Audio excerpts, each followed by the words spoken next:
what is happening inside their body or inside their lives, like what mistakes are they making that they never knew about before that you can present as new information, and then how is your product positioned to be the solution with that. Hello guys, Alex Fedotoff here, and today I have an amazing guest. I have Steve Erl.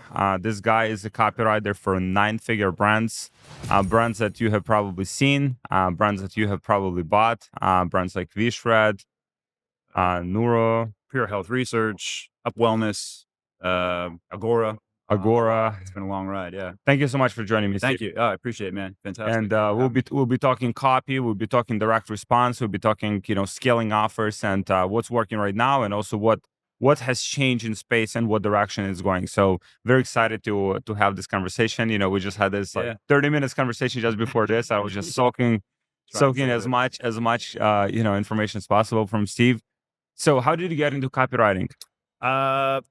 One word, mentors, is kind of how I got into copywriting. It's a bit of a, I'll get to it as quickly as I can. I actually was I was one of those people working a, thankless government job, in my cubicle, typing how to make money online. I found I was very lucky to find a business mastermind about building a software company. It's called The Foundation. It's actually the same group that Sam Evans got his start in. So oh, wow. He was in the year before me, so I met him very briefly, but he's one of the big names that kind of came out of that. And they were teaching people how to build their own software company. And long story short, one of the modules in that program was copywriting. And I don't know, I was pre-selling software. It was going okay. And then I took this copywriting module and it just, I don't know, it ignited something in me that I was just like, wait, you can make money with this and you can help people scale their brand. Like I've always wanted to be a writer, and all my teachers said, no, you can't make money with it unless you write a book or sell a screenplay. There's a whole other world of writing, a creative writing that you can be very successful with. And something clicked. And in that program, you had a lot of people who were trying to build a software company who they didn't want to do any writing. Most people don't like to write. So they said, well, if you like writing, come and write for us. And, we'll help you out with the software that you're building. And very quickly, the copy that I wrote for them did very well. And then they started offering, like, well, we want to pay you for that.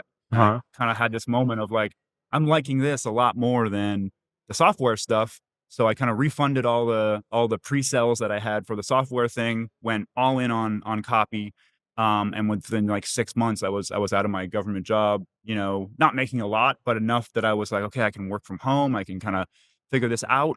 And then the biggest needle mover that I had was finding a mentor. I joined a newsletter of a guy who used to live with Gary Halbert. For anyone in the audience who doesn't know who Gary Halbert was, but like one of the greatest copywriters of all time, probably the most profitable copywriter of all time, well before the internet existed.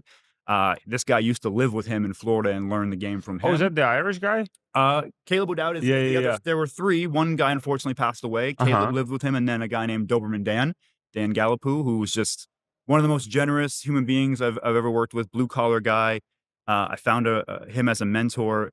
He took me under his wing and kind of taught me everything I know about health and supplement copy, taught me how to build a supplement business in the newspaper. So my first start was writing 1,000-word newspaper advertorials. Oh, wow. I would drive to a call center and I would answer the phone sometimes and talk to my customers. And I was just stunned that could even be a thing.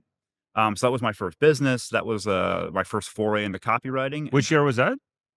I started in 2014. I would say I started like making money in 2015. So really began in 2015 where I could say, hey, this is an actual business. And then I kind of packed up and left Toronto and moved to Barcelona in 2015 as well, and just kind of started a new chapter of life, just living and writing copy, health and supplement copy, and just been very fortunate to work with some really cool brands. I've seen a lot of brands grow really fast, and it's amazing what you can do in that space. I love that space. I love health. I love supplements. I find the science interesting, and I think one of my better skills since I started was being able to take complex ideas and making them simple that anybody can understand. And that's one of the best tools you can have in your toolkit as a copywriter or a marketer of any kind, is take something complex and make it so simple that anybody who's got a busy day or a busy life can understand in a millisecond and make a buying decision. So, that's in a nutshell how I got started and how I started writing for brands like Agora, some of their health brands. Did some writing for Vishred early in my career, brands like Pure Health Research for a very long time. That these are brands that started small and were able to just hit scale with, long form 30-minute, 40-minute VSL funnels, right? That has been my bread and butter for the better part of a decade. So yeah, that's about it. I mean, you just presented at the Elite Mastermind, like 100 people, like, Mhm. e-commerce entrepreneurs, some 7-figure, 8-figure, 9-figure people, and just had a great time. Oh, Your yeah. presentation was actually one of the most liked, after, Oh, great. yeah, after having conversations with people, like they really enjoyed your presentation because of Nice. the way that you break things down Yeah. into like granular detail. Do you know the advertorials, the types of advertorials, kind of like the process and Mhm. everything? It's like you simplify the process a lot for a lot of people, Oh, so good. they're very happy about it. I'm very glad to hear that. Yeah, I just wanted to give as much value as I could because your community is fantastic.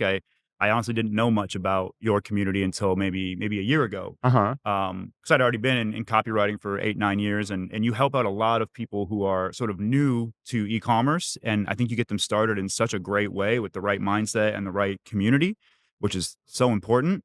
So when I had originally found your content for the first time, I was like, "Oh, okay, like that stuff all makes sense." But for someone like me, like I've been through that stuff, but seems like a really nice guy. And then I started meeting one person who came out of Fedotoff, huge success. Another person, and another person, and another person. And the thing about them is they were all just like really genuinely looking to help other people. Like Hmm. there's something to this guy's community, right? Like there's not a lot of people that have communities where everyone is just it's very tight knit and they're looking to help people and they're generous. I think there's a lot of communities online in marketing and they go a lot of different directions. Yeah. But I'd say yours is one of the best I've seen in quite a while. So it's Thank fantastic. thank you so much. Congratulations on what Yeah. you built. Thank you Yeah. very much. So you work with different companies, Mhm. right? And so you probably have worked with. I mean, obviously you work with all these massive brands, that Mhm. scale to like 9 figures, like billion-dollar companies, and also probably some companies that maybe they had some success initially, Mhm. but they haven't been able to scale to, let's say from 7 figures or 8 figures to 9 figures. Mhm. So what do you think are the common denominators of companies that are able to go like past 9 figures? Um I think the 2 biggest things, and it's gonna sound obvious probably to your audience, but it's systems and people are the things that I just see over and over and over again.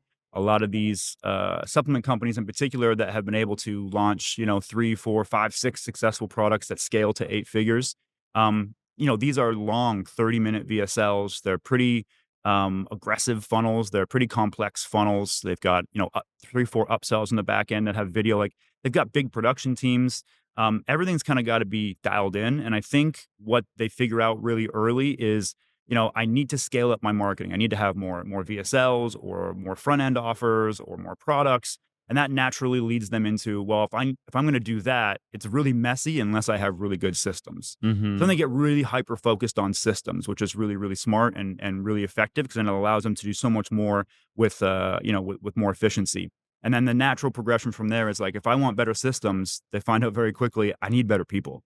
And it always just boils down to people and it boils down to a healthy mix of bringing in A players, like people who are already experts in their field and attracting them to come in and be like the gasoline on your fire, mixed with, people that you've transformed into A players as well. I think, one of your students who I used to work with, he's here at the mastermind as well. He made this point in one of the breakout sessions as well that it's actually good to have a good mix of both. It's not just like only bringing A players or only bringing people you train up. It's having a healthy mix of both and figuring out who you can turn into an A player and when you need to actually just bring in an A player because you're trying to go all the way down the field and score that touchdown. So that's what I've seen that really is the X factor. And then of course all of these companies also have just like superior marketing, right? Like they just understand marketing at a different level and they know the game they're playing, right? Especially in the long form 30, 40, 50-minute VSL. Like there are some heavy hitters in that space. I've been very, very fortunate to learn from some of them. There are people who are far more talented than I am that do amazing things. And most of them are very generous with how they mentor their copywriters and their creative Mm-hmm. teams because they know that's the juice that gets them the rest of the way is finding people who are really good at ideas and really good at marketing to stand out because that's how they beat their competitors, right? So they're selling similar products. I mean, some companies are really good at product development Yeah. and building a moat around that product and making it the best one on the market. But a lot of others are selling similar stuff to their competitors, and the way they win is with marketing, and then it kind of boils down to systems and then people. For Mm-hmm. So with those, I mean, just for people listening in, right? Some people say like, oh, it's like 30, 40 minutes VSLs. Like, because people even watching those, right? Like, Yeah. are people even like have the time in their day, like to watch like 30, 40 minute, Mhm. VSLs? Like, what would you say to those people? I would say most people don't have time to do that stuff, and most people don't watch them. But the ones that do, buy, and that's the whole Mhm. point, right? That's a lot of these companies have their numbers so dialed in that they don't need a huge conversion rate to be profitable, right? And the thing is, the supplement niche in particular, I've worked a lot where our target customer is maybe what people would consider the baby boomers, right? So Mhm. 55 plus, 65 plus. You market to them very differently than you would say a millennial or a Gen Z person. And the longer form has just worked time and time again, these 30, 40-minute VSLs. Some of these companies have gotten so good, they're running 30, 40-minute VSLs inside the Facebook ad, right? They're running it in feed, which is kind of something that's developed the last couple of years, which if you had to ask me 3, 4 years ago, oh, that'll never work. Well, I'm always surprised by what ends up working in marketing. But um, if the copy is strong, if the video is strong and it's presenting and solving a problem that the audience really has, a bleeding neck problem, they work really, really well. The long form still works. And I do get people saying like, well, attention spans are a millisecond now. Nobody pays attention to anything other than like TikTok. And I do think that's true, but there's another side of it of like, if that's what you believe is the only way it can be, then explain to me the 4-hour podcast market because it's just Uh, exploding. People are starved for long form content that appeals to them, that touches on the things that they wanna either learn about or like, I'm a big history guy, I studied history, right? And I have no problem on a Saturday afternoon cleaning my apartment, putting on a Dan Carlin podcast, and it's like 6 hours on, like, the Russian Empire or something like that, right? Like, I'll just sit there and I listen to every word, I'll make some notes, like, long form long form still really works if you've hit the right notes and you're really touching on the deep pain points of what your customer really wants. So that's why those VSLs work. I think they still can work for the younger audiences. Like people say, well, that's going away, right? The boomers are kind of in their twilight and they're retiring, which by the way, they're still going to be around for 20, 25 years. There's a lot of, milk in that market still to be money to be made in that market. But you can still use 30, 40, 50-minute VSLs for the younger generation. They just got to be presented in a different way, right? Like the old style that maybe Agora used to do. For anyone who's not familiar with Agora, $1 billion publisher who's just like talk about OG in the space. They've been doing it since before the internet even existed. They had a very specific style with kind of that whiteboard with marker on it style, and the whole script is written out. That can still work, but you've seen the market shift much more towards branded, right? Where you've got an endorser, you've got trust elements, you've got stock footage cut in, or you've got real footage cut in, or all kinds of stuff to make it look better. mhm. And that's only going to progress towards the younger audiences. And then it gets very niche specific. So people say, well, no one's going to watch a 40-minute VSL. And I say, well, there's lots of guys with dating offers that are targeting young men who are struggling meeting people or struggling with confidence or whatever it is. There are 40, 50-minute VSLs that those guys will sit through and then they'll buy on the end of it. Beauty's another one, right? If you're able to solve a problem for anyone that's looking to solve skin issues or joint pain issues or hair issues, if you've done your job and the copy is strong, I think it will still attract a really good conversion rate. But that's not to say that short form shouldn't be used as well. And most of these brands are, Mhm. it's not like they're only doing 40-minute VSLs and we don't want to hear anything else. There's a healthy mix of both, and they're trying to figure out what works best for us based on what they're optimizing for. Like, are they optimizing for acquisition? Are they optimizing for LTV? Or know where you are as a company and know what game you're playing is a piece of advice that I've gotten throughout my career, and I've seen a lot of these big companies, the CEOs that run them and the teams that run them, they're very aware of like where they are and where they want to go and what they're optimizing for, and that's what they focus on. Mm, very cool. So you mentioned one of the things, bleeding neck problem, Mhm. right? Is that something like, can you define that? What is a bleeding neck problem? It's exactly how it sounds. If your neck is bleeding, when do you need to solve that Like problem?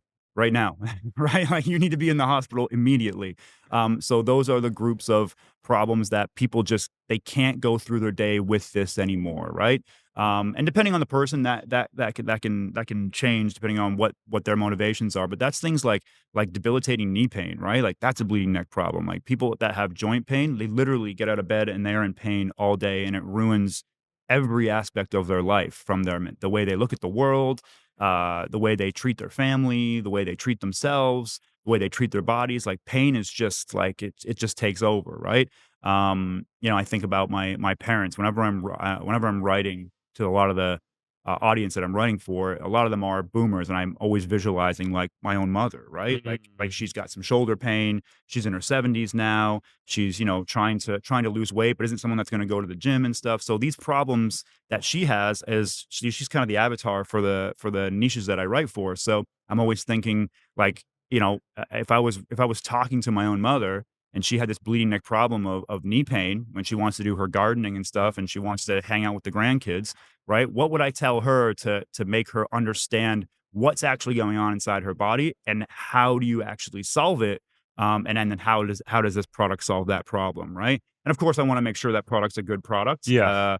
There's something to be said for that of making your product past sort of like the grandma test or the mother test. Hmm. I've always used that as a guiding light in my career of like if I wouldn't sell this product to my own mother, do I really want to be writing marketing for it? And that's not to say I judge any young copywriters getting into the game. They just want to learn marketing, and sometimes you've got to take on jobs that maybe you wouldn't later on in your career. Everybody's got to do what they got to do, but there are some really good companies with really good products doing that, and that's who I think about when I'm writing. So, in terms of the bleeding neck, they're just problems that people need to get solved right now, and they make great niches to sell products in, because people need new ways to solve it, especially if your product works and they've got a bleeding neck problem. It makes them very loyal to your product as well, Mm. right? If you've been the first one to come along after 8 failures and you solve their joint problem, or you solve their hair loss issue, or you've solved a skin condition that they couldn't get solved with their regular doctor, you're a hero to them because you solved their bleeding neck problem, and you've just bought yourself a whole bunch of loyalty with that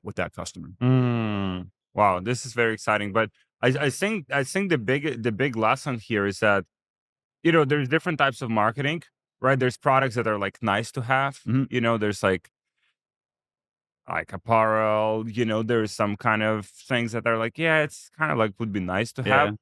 You like selling products that are like must have. Those That are those are ones that are fantastic to sell, right?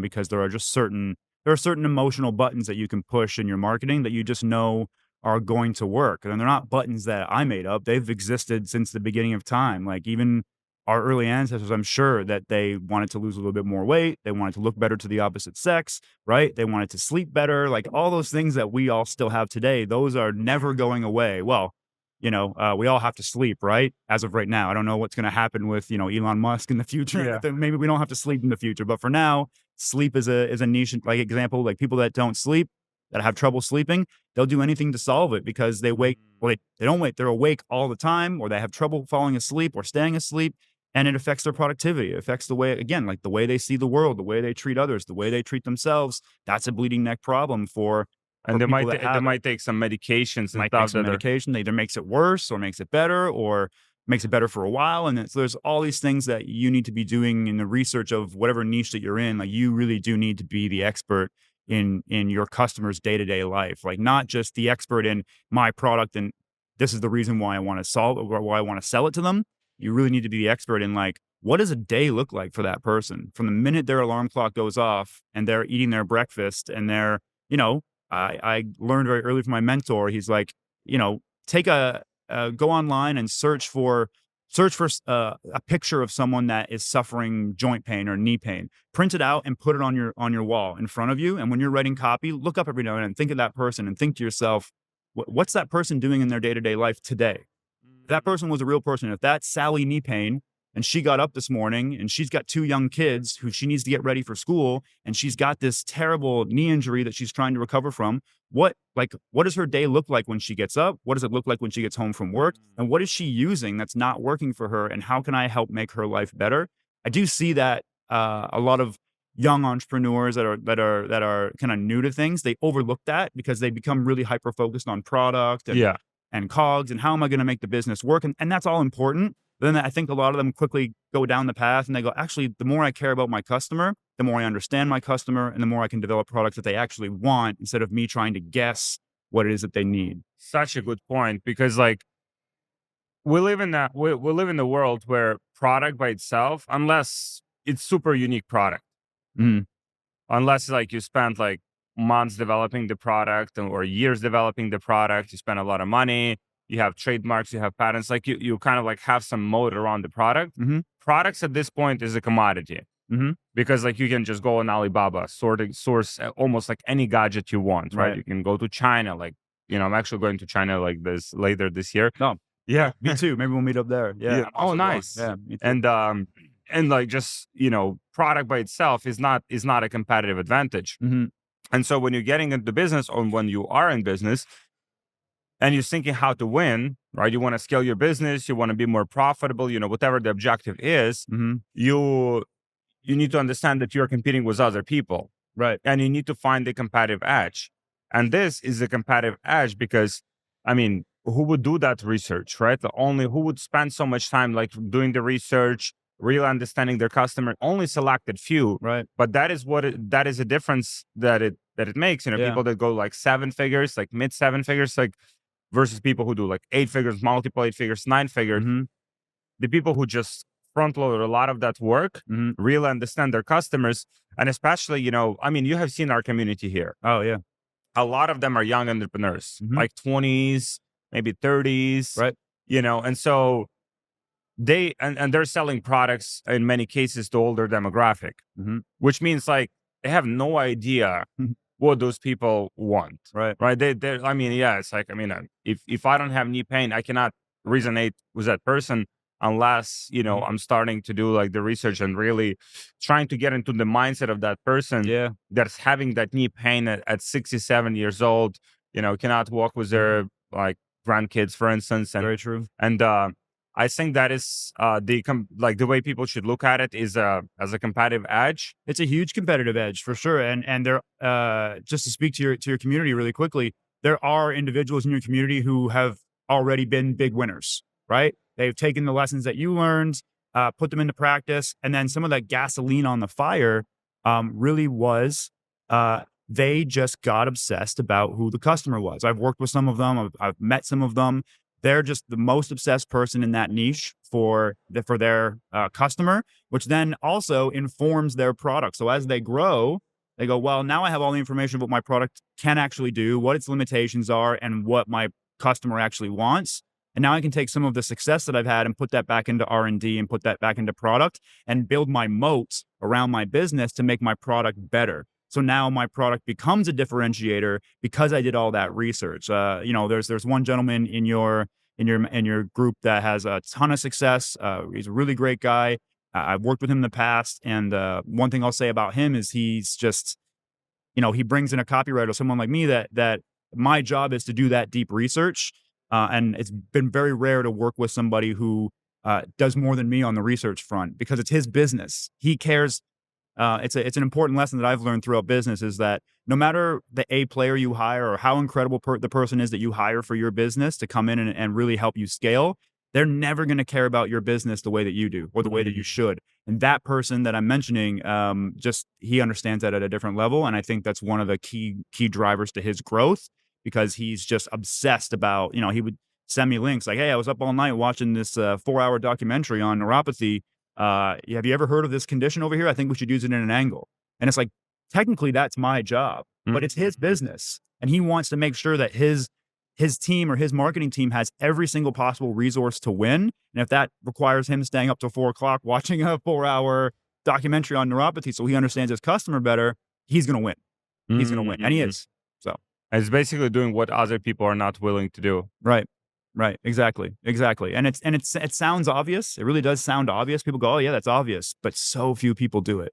A- So few people do it. It's And you have really mentioned, interesting. I've had conversations with him, I've had conversations with you, and it's like the information to make this happen is accessible to everyone. Mhm. It's not like it's I mean, like you said, documentary, right? It's like probably public Yeah. documentary or it's on YouTube. It's publicly available, Yeah. right? On specific conditions, specific problem that you're solving. Mhm. Resources, books, they're on Amazon. Everywhere, yeah. And so it only comes down to you like being like really focused on making that a priority because that is so important. That's literally what takes, just observing, all these guys taking businesses to 8 figures, multiple 8 figures, nine Yeah. figures. Like that's what they have to do. That's what it takes Mhm. to win. Yeah. 100%. They just know their customer better than anybody else. Or they put people on their team that are part of the business that know that customer at a very, very deep level. And then it's able to inform everything else in the business. It's able to inform the reasons why they might develop a new product or improve a product or stop selling a product and sell something else. Like it just informs everything if you become an expert in who you're selling to and what their problems are. And I do see it get overlooked a lot, especially sort of like people who might be entering like the drop shipping space. It's really Yeah. about like, how can I get the cheapest possible product Yeah. to sell it to the most amount of people? And I understand that you want to get for a lot of these people that we're talking about, it's their first business, right? Yeah. And that's just part of the learning curve. There's nothing wrong with that. But the ones who figure out very quickly, if I can serve my customer better, then I'm just going to win because I can buy that loyalty, right? A lot of people talk this week. A lot of people were talking about, how do I get subscriptions?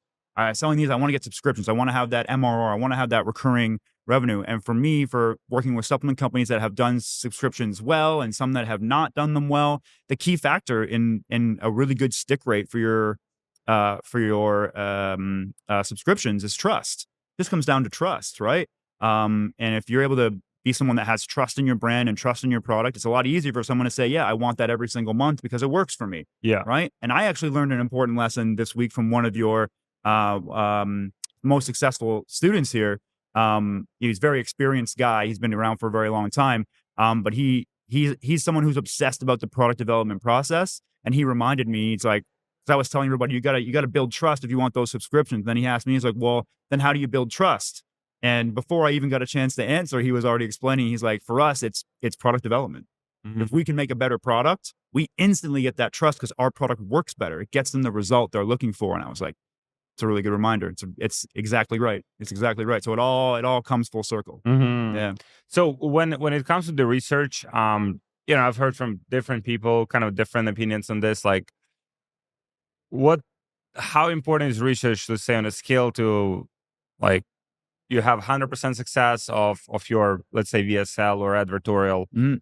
What percentage of that success is a research? Like 80%, maybe 90%. For me, it's everything. Well, it's not everything. There's a lot that goes into copywriting. I don't want to diminish all the elements that go into writing good copy, but research is like a major differentiator, especially if you're in categories like health and beauty and things like that. Um, there's someone, I'm gonna forget their name, and I hope they'll forgive me. But there's a gentleman who's a really good copywriter. I'm blanking on his name right now, but he kind of talks about this idea of copy thinking. Right, it's not my idea, but Mhm. I really like that idea of like copy thinking because I do spend most of my time thinking. Like when I mentor young and new copywriters who are maybe sending out their invoices to new clients and they're trying to bill by the hour. I'm like that's a huge mistake because you don't write copy by the hour because you have a lot of your time that should be thinking. And how do you bill for thinking, right? Like I get much to the chagrin of my wife, I get most of my best ideas. I wake up in the middle of the night because I've been researching all day. I wake up, I go, oh, that's interesting. Let me write that down. Next thing I know, I'm in the washroom with the lights on. And Yeah. I'm writing. And she's, what are you doing? I'm like, I'm writing copy. Right. So research is a huge part of my process, especially when you're in the health and beauty niches because as you mentioned, And even the pets probably too, right? oh, pets, yeah, of course, yeah. So, like as you mentioned, in supplements or anything to do with health, a lot of people are selling similar products. So, what's going to differentiate you? Well, if you know the mechanism by which that works and the way it solves a person's problem better than the next person, then you can explain it in new and exciting ways. And one of the most powerful things in all of marketing is presenting something that's new or a new idea, right? So, for me, I just want to make sure I've gone as deeply as I can in the research. And I mentioned this in my presentation to your group is I don't have a time right now to go through a masterclass on mechanisms, but the mechanism is a very powerful thing inside your copy of your. It's basically the new way you're going to explain how it works. And that's where I start. Like a lot of copywriters maybe start with their lead. And just to give people, sorry for interrupting, Mhm. just to give people more context, right? Because when you're selling the product, let's say you want to start a new business, Hmm. you want to go after the market that already exists. Sure. You can't create a market. You absolutely can't. You don't have like billions of dollars to create a market. So you're going after somewhere where there's already competition Right. and there's already competing products Hmm. that people have already bought Hmm. and people already tried different solutions to solve the problem. Yeah.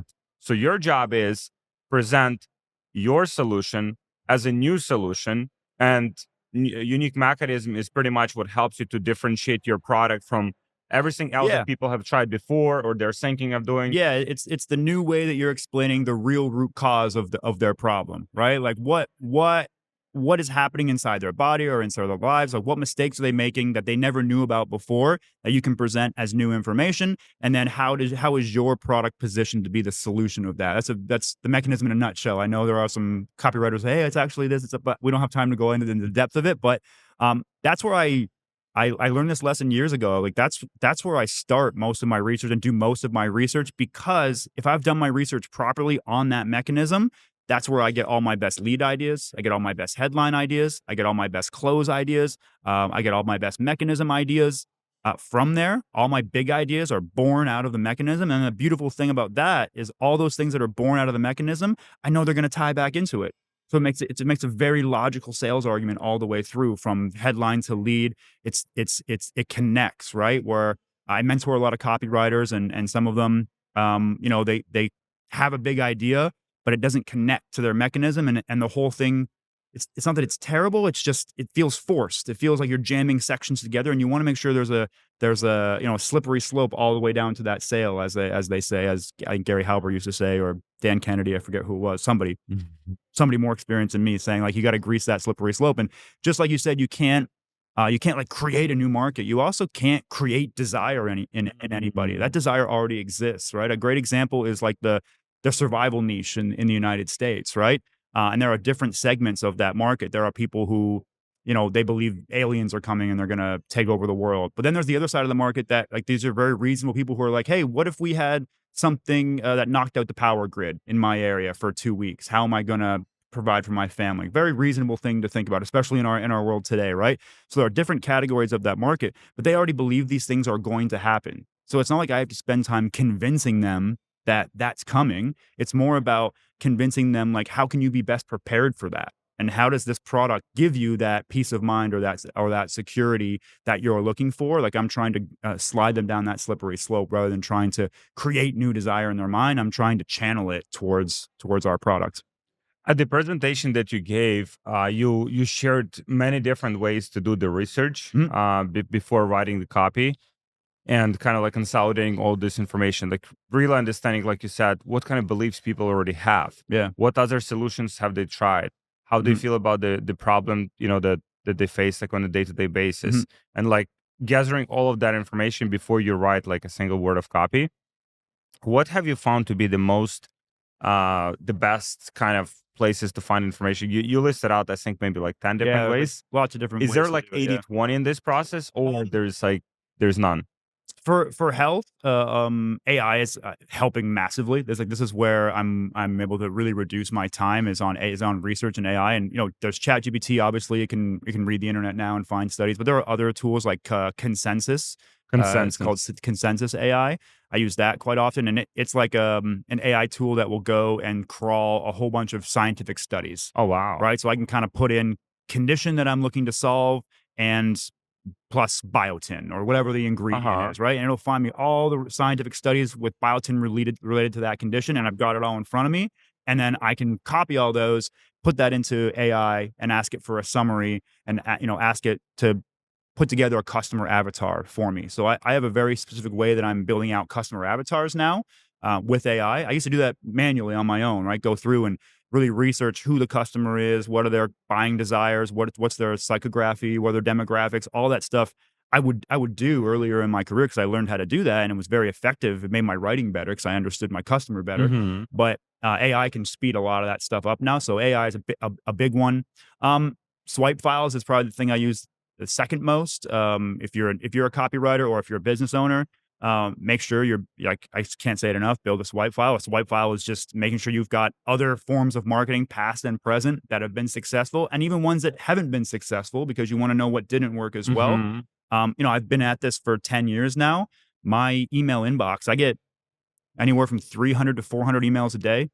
I'm on everybody's list. Like, if you're in the health space and you're selling supplements or something in the health space, you can almost guarantee I'm somewhere on your list, and I'm getting all your emails, and I'm categorizing them, and I'm saving all of them, so that when I get a new project, or I'm working with a new client, or I'm doing something for one of my businesses, I can go to my Gmail and I can just keyword search joint pain, or I can keyword search gut health, or I can keyword search neuropathy, and I get all these offers over the last 8 or 9 years. I mean, some of them you click the link and they're not running anymore. They were failures, but um, I can click them and go to the stuff that's working now. So I see what's working now, what we worked last year, what email copy people are sending, right? What subject lines do I see over and over and over and over again? So I get a sense of like what language the market is speaking, how they're communicating, what angles are working, what's still working, what's not working. So that's swipe file, massively helpful for anything that you're writing. So be building that all the time. If you're a business owner, you need to have a huge swipe file, and you need to share that with anybody who's on your team so that they can see it, and point out to them which ones, that you've tested and work, and then also build your own internal company swipe file of things that have worked for your company. So swipe file is number two. And then it's just like being good at the internet. Like, it's just like going on Reddit. It's going through Google discussions, right? Hmm. Like finding out all the forums that where people are talking, right? Watching, like, YouTube's a great one, right? Because everybody that has a channel on YouTube, they might not be great quote unquote marketers, but what are they looking for? They're looking to get eyeballs on their videos. And there are people out there that are like doctors or lawyers or subject matter experts that have deep dives onto a subject, and they're also explaining it in a super easy to understand way for their audience. Just take that video, get it transcribed, and then you've got a whole bunch of stuff there. So I go through that quite a bit. YouTube's a really good one. Twitter is also fantastic. I always remind young copywriters or business owners that are writing their own copy. I think they spend too much time following other copywriters online. Like, I'm happy if anyone follows me. Like, it's great, fantastic. But you should go and follow biohackers. They've done your research for you. I follow every major like biohacker in the game because they're at the tip of the spear of health. They write these like 300 thread like posts that just go into detail of all the and they're sorting, putting studies in there. They've got all their information in there, and it's just like I just add that to my swipes as well. Like, great, there's a whole bunch of information written so easily that anybody on Twitter can understand it. Great, there's fantastic information there for me to use as well. So I'm just trying to learn as much as I can about the market in any way that I can. So I'm just always, TikTok's another one. I spend a lot of time going through there, see what people are talking about, the language people are using. Those are the ways that I just find your way through the research, and find things that give you really good ideas for marketing. And then I mentioned it in the presentation. This might be not the most popular idea. I know a lot of people that are entrepreneurs now, and the news cycle is terrible. Like, I'm not a very political person, but I think we can all agree that like the corporate media and all that stuff is toxic. So I can understand why people want to turn that off and just focus on their business. But if you're a marketer, right, that stuff's gold. Like, I pay attention to that stuff all the time. I'm always like, what's happening in the world right now, whether it's politics or health or sports, or I love that stuff, and I'm a sponge for that because I'm always up to date on what's trending, especially if you're in a niche like beauty, right? Beauty is such a trendy niche. Things are changing every year. There's 2 or 3, 4 new trends that pop off, and if you've got your head in the sand saying I don't want to hear about the news, you might miss like a whole new thing that your audience is talking about, Hmm. right? And I do see that with copy that I review from writers who aren't as up to date on their market. They'll write on a topic and they'll go, "This is a really good like sales letter," or "This is a really good VSL," right? And I go, "It would have been good 3 years ago. That trend has passed, right? And you did your research. You still did your research. I can see that you put the work in. This probably would have worked a couple of years ago, but that trend's kind of past now, and you're not aware of that because you're not paying attention to what's happening right now for your customer, like what's happening in there. For health, for beauty, I can think, Korean skincare is just a popular trend right now. It's all over TikTok, right? Snail mucin and brands like that. So if you're not aware of that and you're selling something that was popular 2, 3 years ago, it's a much more uphill battle, right? Not to say it can't work, but it's so much easier to lean into a trend. The marketing works so much better when you're leaning into an existing trend. So, And for that, I mean, even like, let's say, take Korean beauty as an example.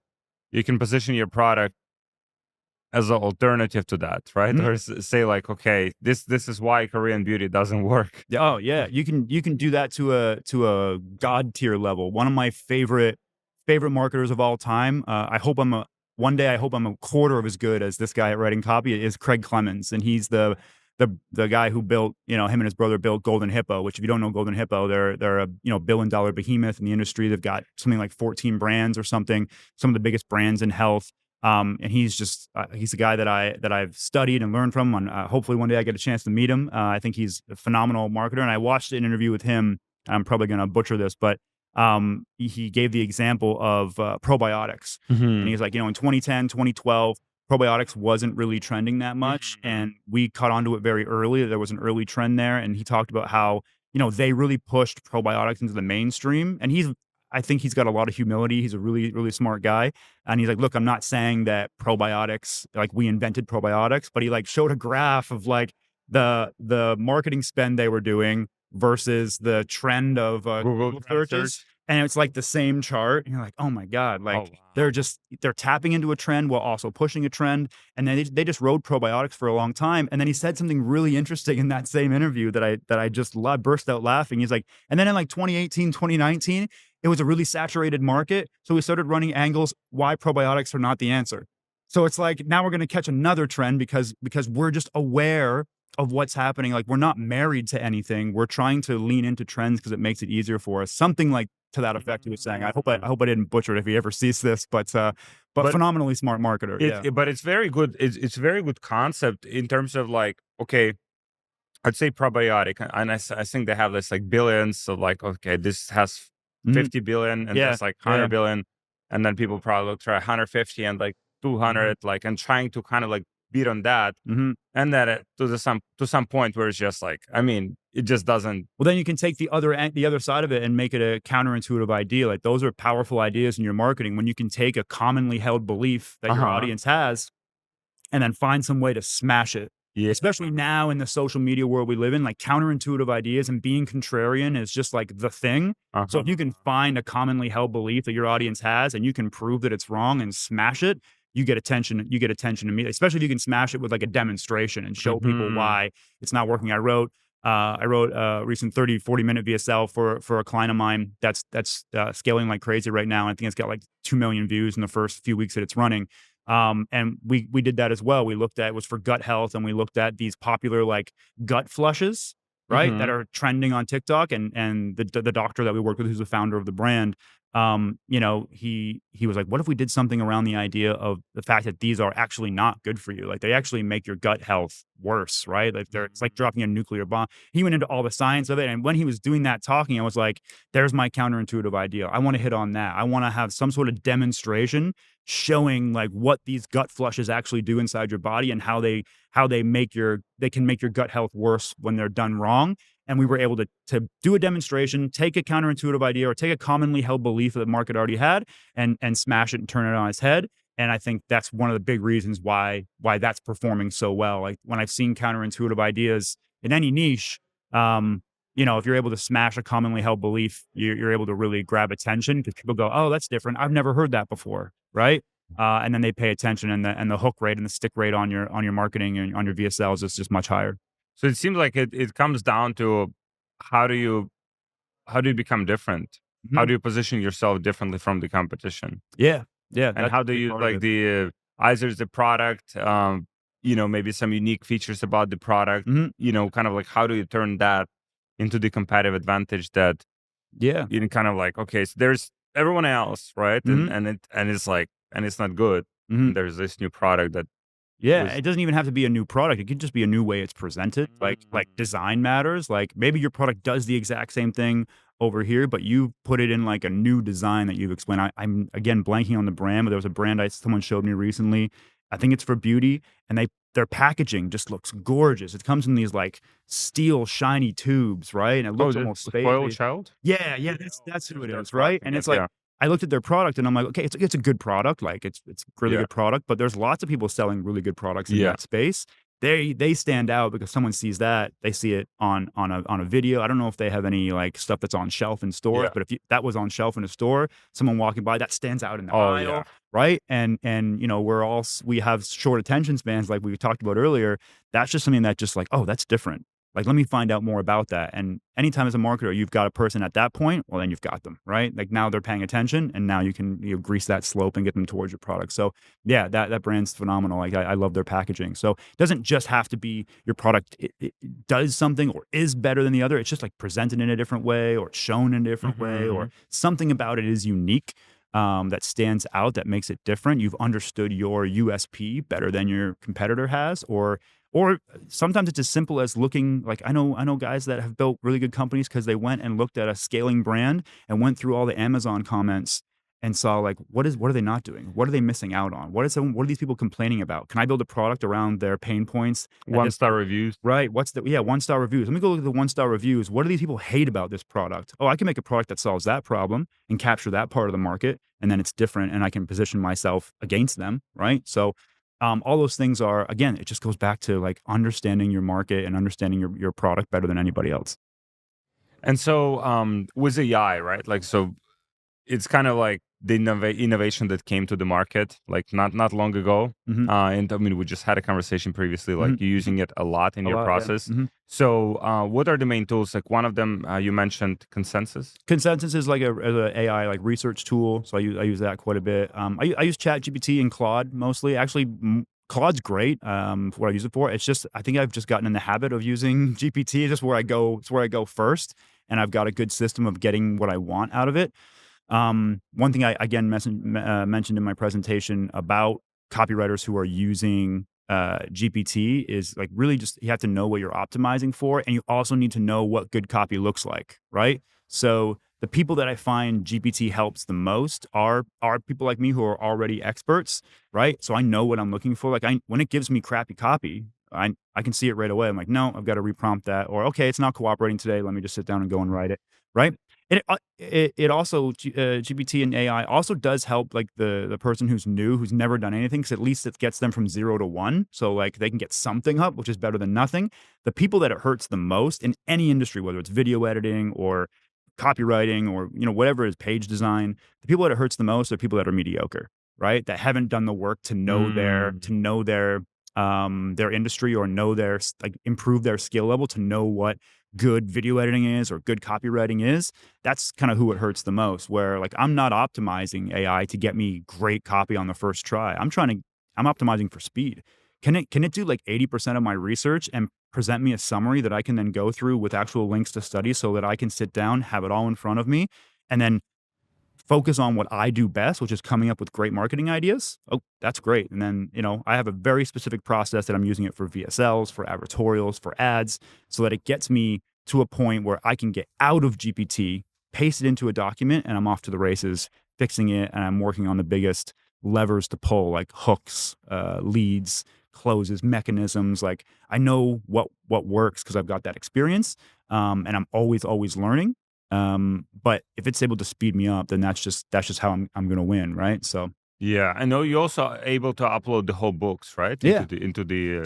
So knowledge base is one thing that I do. So I build custom GPTs, which are I have a really effective way for me that works for me that I've built, and I've shown others how to do it. And I tell them like take this as a framework and then make it work for you. But adding a knowledge base massively helpful inside the custom GPT. Adding a strict set of instructions that it's going to follow and giving it sort of like a mission statement or giving it like non-negotiable behaviors in there that work really well, and then uploading a pretty extensive knowledge base of like I'm giving it some of the best copywriting books. I'm giving it some things that I've tested that it seems to crawl pretty well and understand pretty well. Things from famous OG copywriters like Clayton Makepeace and people like that. Who, if you don't know who Clayton was, also one of the greatest copywriters who ever lived.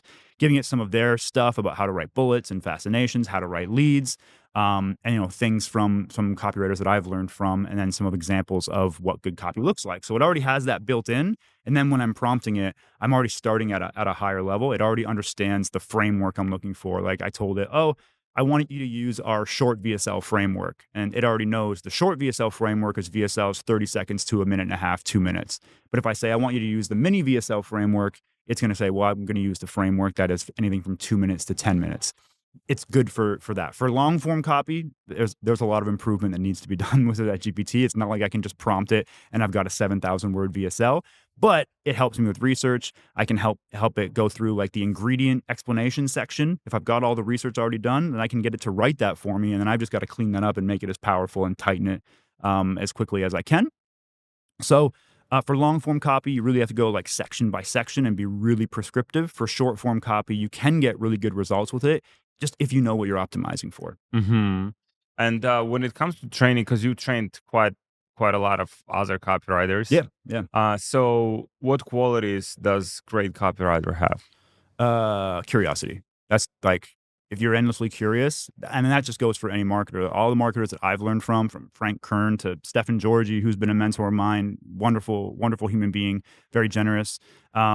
They all share one thing in common that I see over and over and over again, is they're just endlessly curious. Like they never assume that they know more than another person. I've got a really close friend of mine who's also a great marketer. Has run a lot of brands, and we talk on WhatsApp, and he always says to me, the more I learn about marketing, the less I know. And he's like, I actually have come to embrace that attitude, because it's just, I do know some copywriters in our space, or some brand owners in our space. They actually do make time to hire young, inexperienced green copywriters just because they don't know any better. Right. I've had this happen with one of your students in your that I work with. He's relatively new to copy. He's a business owner. He's obsessed with learning about it. He's become a pretty good copywriter. And there were a couple times when he presented ideas to me that, hey, Hmm. what do you think about like this angle or this idea? And I almost was a little bit like, nah, I've used that before. It probably won't work. Like, let's stick with this over here. And then he really is like, no, I think we should try it. We should just give it a shot. I'm like, all right, if you want to give it a shot, give it a shot. Ended up being a huge winner. Right. And it reminded me, like, he doesn't maybe know any better in terms of angles that have been used before, but sometimes that's a really good thing, because I've got 10 years of experience and my brain is kind of saying, well, I've tried that before, so let's just not bother with it. When I have to remain as curious as I can be and say, maybe it's time for a refresh on that. Like maybe Yeah. it's time to re-look at that. Like maybe it just wasn't the right time for that idea in the market, right? So um, I find that, when I talk to people that have been mentors of mine, like they don't talk down to people. They ask questions all the time. They say, "I don't know," a lot when I'm sitting with them. Right? They're not afraid to learn something new from someone who's less experienced than them. And I think it just speaks to curiosity. Like they're all just endlessly, endlessly curious. And I try to remind myself, like, you know, I've got this like new mantra over the last like year or two, where I just say to myself, like, "Be dumber." Like that's like, and I mean that in a positive way. I don't mean like, "Oh, be stupid." I mean like, be dumber in terms of my approach. Like, be focus on things that are so simple. It's obvious. A lot of times if you're an educated person, you can talk yourself out of a lot of good ideas. And it's Yeah. a good lesson for a lot of new business owners too. They go, someone else is already doing that. Nah, it's not going to work for me. You talk yourself out of Oh ideas yeah. instead of just like being dumber. Like, I don't know. Let's just try it, right? And I, it I ends up I have working, seen it right? with some of our clients. Mhm. They very very smart, very high IQ, but then you tell them to do something and they start to overthink it. What if this happens? What if I do this? What if like, and they Mhm. start to kind of just like, and whatever could take them like one day to execute Mhm. on takes them like 3 months. Oh, yeah, and that's credit to your community as well. I've met a lot of people here who are, like, first time in business, and, like, they're new to a lot of things, and they're learning things the right way, because I think you guys have built a really phenomenal framework to set them out on the right path. But one thing that a lot of the successful ones share is they just, like, they don't know any better, and they don't care about that. They're just like, "Well, I'm just gonna put one foot in front of the other and see what happens. And then I'm gonna take another step and see what happens." And I think a lot of them are learning, like, business is really just a process of, problem prioritization. And it's also, make a mess and clean it up, and then make Mm. another mess and then clean it up, and just kind of keep moving forward, knowing there's going to be setbacks along the way, and not talking yourself out of good ideas. It's the same for marketing. I try not to talk myself out of good ideas because I think I know better. Um, the market has a way of humbling everybody, right? Like the markets are really efficient things.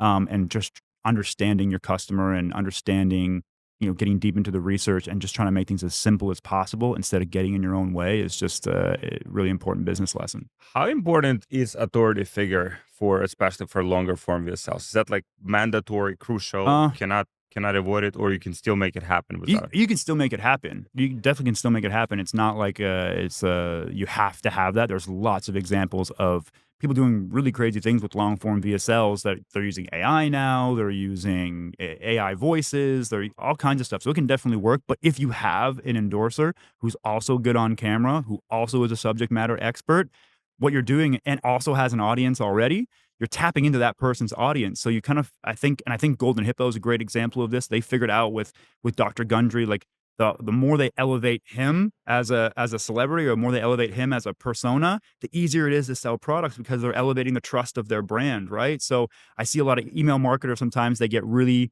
obsessed with vanity metrics like open rates, and open rates are important. And they'll go, oh, I'm writing for so and so, and it's a big celebrity name, or I'm writing for Tony Horton at P90X, or I'm writing for whoever, Tony Robbins, right? And man, all my emails they get like 87% open rates all the time, and it's like, well, is it the copy or is it because it came from Tony Robbins, right? Like you could pretty much write any subject line. It's from Tony Robbins. People love Tony. So Yeah. they're gonna open that, right? So you have to keep that in mind. If you've got an endorser who's really powerful in your niche, you can really tap into that audience. So that's a really effective way of doing things. It certainly helps with supplements. It certainly helps when you're trying to explain things that are medically happening in the body. If you've got that expert, um, that can explain it in a simple way and make it really easy and also have that trust element, that's a really great thing that we look for on supplement offers. If we can have that, or if you're I've worked with brands where the founder is a doctor that has their own clinic. Mm. That is just like point and shoot. And he's good on camera. Like it makes my job so much easier, right? Because that person's already got all kinds of great ideas. My job is to distill that into something simple that the audience can understand, and we've got trust baked in. So if I have those things, it's a huge advantage. But it's not like you can't win without it. Certainly, if you're getting started and you don't have those things, get started. There's lots of ways to win without that, and then look into that as you go. Like, is there someone I can add to my brand that I can just tap into their trust with their audience and like skip a whole bunch of steps? Mm. So writers, they're usually creative people, Mhm, and creative people they like to be creative and sync and overthink mhm. and delay the project because they want it to be perfect. So how do you tackle that as a writer, just to avoid that, kind of like procrastination? For me, a big one has just always been deadlines. Hmm. If I don't have a deadline, I learned that the hard way. Like I've worked with some amazing people, and they're like, don't worry about it. We don't, we're not going to film this for a while, so don't worry about it. Um, don't tell me that. Don't tell me that, because then I'll take it seriously and I won't worry about it. I'm just deadline driven. It's just how I've always been. I'm a very I say that organization is one of my superpowers. It's just that's the way I am. I know some people are different. They're very unorganized in the way they approach things. That can work too. For me, my process is I'm very like structured. It works for me. I have a set time that I work in the morning that are my creative hours. I protect those with my life, even from my own wife, who I love very, very much. If the doors close between the hours of 8 a.m. and 12 in the afternoon, like don't bother me, off limits, right? I'm focused. I'm writing. I've got my headphones in, and I'm working towards a deadline. So having a deadline, and then in my own businesses, I have to manufacture that as well. I've got to set my own deadline, or have a really good operations person that holds you account to that. There's nothing better. Oh, it's a little bit frustrating, but I've worked with being a CMO at some brands. I've had to hire some operations managers, and we've got a phenomenal one right now. She's like I keep telling them she's the whole company. Like you lose Yeah, her. right. Oh yeah, she's just a next level. And the first time I worked with her, I remember like she drove me nuts. Like she was just like, "Where's this? Why isn't this done? Have you finished this yet?" And like I hired her, right? Organizationally, I guess she's under me on the structure. I don't really think like that, but I was like, this person is like up my butt all the time to get things done. And then I realized like, oh, but that's because she's really good at her job and she's executing at a high level. And this stuff does need to get done, or else I become the bottleneck in the company and I can't have that. So it's holding me to account. So again, finding those A players that will hold you to account when you've got to kind of manufacture that urgency for yourself. when it's writing for clients, like most of them have like a pretty set, like we're going to film on this day and we know we need 2 weeks of editing. So you've got to be done by this date, no questions asked. Those are great for me because I can just work towards a deadline, put it in my calendar and bang it out. But yeah, I think having really, really strong deadlines for someone like me is just massively important in my creative process. I'm very structured in my creative process as well. So Awesome. Thank you so much. It's right. been tremendous conversation. Yeah, thank you. So how people can connect with you? I'm pretty quiet these days. I'm on Twitter. Okay. So at Sups Copy Chief, you can connect with me there. Feel free to. I love talking marketing. I love talking advertorials and BSL. So if you want to connect with me there, I do have a mentorship program for young writers that like I mentor on a weekly basis. I open it up for those who are serious about becoming freelance copywriters and wanting to get into this industry, or business owners who just want to learn copy better. Always happy to have a chat about that. And yeah, that's where you can find me. Awesome. Thank Awesome. you so Thank you much. so much. I Yeah, appreciate it, thank man. you. This was awesome. Thank you. It was great. Thank you.